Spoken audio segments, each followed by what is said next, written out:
ಮೈಸೂರು ರಸ್ತೆಯಲ್ಲಿ ನಡೆದ ರಾಬರಿ ಪ್ರಕರಣಕ್ಕೆ ಸಂಬಂಧಪಟ್ಟಂತೆ ಓರ್ವ ಶಂಕಿತ ಆರೋಪಿಯನ್ನ ಪೊಲೀಸರು ವಶಕ್ಕೆ ಪಡೆದುಕೊಂಡಿದ್ದಾರೆ. ಮೈಸೂರಿನ ಬಡಾವಣೆಯೊಂದರ ನಿವಾಸಿಯಾಗಿದ್ದಂಥ ಒಬ್ಬ ವ್ಯಕ್ತಿಯನ್ನ ಜಯಪುರ ಠಾಣಾ ಪೊಲೀಸರು ಬಂಧಿಸಿ ತೀವ್ರ ವಿಚಾರಣೆ ನಡೆಸ್ತಾ ಇದ್ದಾರೆ.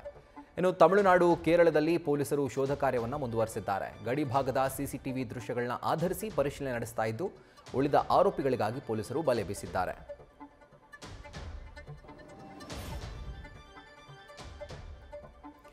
ಇನ್ನು ಮೈಸೂರಿನ ರಾಬರಿ ಪ್ರಕರಣದಲ್ಲಿ ಪೊಲೀಸರು ನಡೆಸುತ್ತಿರುವಂತಹ ತನಿಖೆ ಈಗ 3 ರಾಜ್ಯಗಳಿಗೂ ಕೂಡ ವ್ಯಾಪಿಸಿದೆ. ಕರ್ನಾಟಕ, ತಮಿಳುನಾಡು ಹಾಗೂ ಕೇರಳ. ಈ ಪೈಕಿ ಮೈಸೂರಿನ ಬಡಾವಣೆಯೊಂದರ ವ್ಯಕ್ತಿಯನ್ನ ಪೊಲೀಸರು ಶಂಕೆ ಮೇರೆಗೆ ಆತನನ್ನ ಬಂಧಿಸಿದ್ದಾರೆ. ಈತ ಕೂಡ ಈ ರಾಬರಿಯಲ್ಲಿ ಇನ್ವಾಲ್ವ್ ಆಗಿದ್ದಾನೆ ಅನ್ನುವಂಥ ಒಂದು ಅನುಮಾನದಲ್ಲಿ ಪೊಲೀಸರು ಆತನನ್ನ ವಶಕ್ಕೆ ಪಡೆದುಕೊಂಡು ವಿಚಾರಣೆ ನಡೆಸ್ತಾ ಇದ್ದಾರೆ. ಇದಕ್ಕೆ ಸಂಬಂಧಪಟ್ಟಂತೆ ಗಡಿ ಭಾಗದಲ್ಲಿರುವಂತಹ ಸಿಸಿಟಿವಿ ದೃಶ್ಯಗಳ ಆಧರಿಸಿ ಪೊಲೀಸರು ಈಗ ಎನ್ಕ್ವೈರಿಯನ್ನು ಮಾಡ್ತಿದ್ದಾರೆ, ಇನ್ವೆಸ್ಟಿಗೇಷನ್ ಅನ್ನು ಕೈಗೊಂಡಿದ್ದಾರೆ. ಮತ್ತೊಂದು ಕಡೆ ಕೇರಳ ಹಾಗೂ ತಮಿಳುನಾಡು ಪೊಲೀಸರು ಕೂಡ ತಂಡವನ್ನು ಕಟ್ಟಿಕೊಂಡು ಅವರು ಕೂಡ ಆಯಾ ರಾಜ್ಯಗಳಲ್ಲಿ ತನಿಖೆಯನ್ನು ಮುಂದುವರಿಸಿದ್ದಾರೆ.